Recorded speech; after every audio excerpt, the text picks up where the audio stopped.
the Ivory King salmon coming from Vancouver.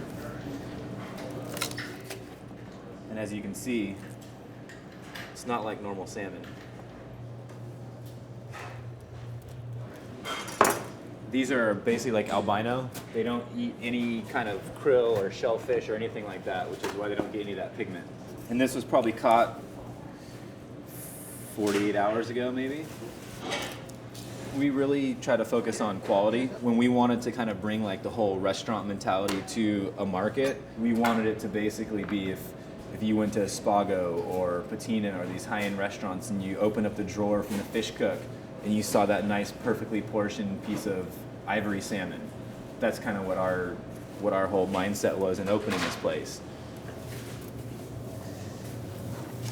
Well, I think, the biggest thing for sure when people first come in, they're like, oh, wow, this is like a little meat and fish market and there's all these baked goods. Like, who knew this even existed? Which is kind of sad. It really, there should be more places like this. We realize that in LA overall, there's just a big lack of quality meat and fish and, gourmet items to go along with it. So we were living in this neighborhood and we really liked this neighborhood and we did whatever we could to find a spot, and we put together this, little tiny meat and fish market. When we opened, literally within the month that we opened was when Food Inc. came out, and everyone knows how, influential that film was for just about everybody. It really made people think about the way they eat. So this here is a dry-aged piece of meat. This is they call it an export rib, which is basically a prime rib, a bone-in ribeye, all kind of the same thing. You're getting like just these incredible flavors that you don't typically get with a non-aged, dry-aged piece of meat. We usually do like a little over an inch, about 1.25 inches to 1.5 inches, and that's gonna give you about roughly 1 pound piece of meat.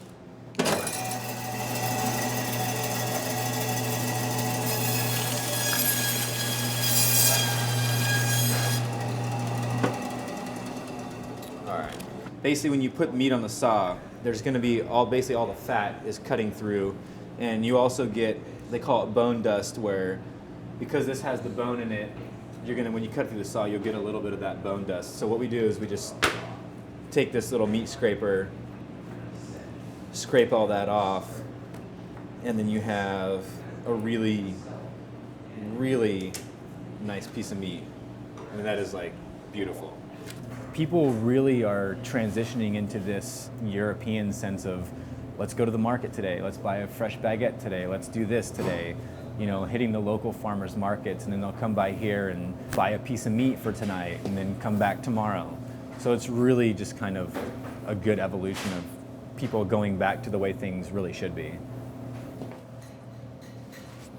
And we've gone from this literally like this little tiny thing where we were serving meats and fish in total, and now we have pastries, bread, meat, fish, flour, charcoal, oils, vinegars, cheese.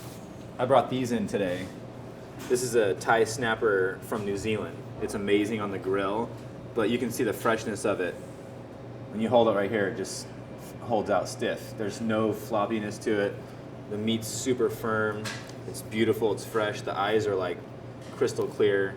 So if it's something that's really amazing and it looks good and it's unique and the quality is where we want it to be, I have no problem bringing things in from wherever. To have someone come in and be like, oh, it's such an artisanal place, and I like that, I respect it. I'm a hard worker, and I'm trying to provide for my family. It's a good feeling to know that we're doing something on what people perceive as to be a more artisanal approach, while at the same time provide a good service and good quality products to the consumer. Because why shouldn't you be able to get this stuff? Just the best. I really just want the best. I could care less about anything else. As long as it's the best, that's really what I want.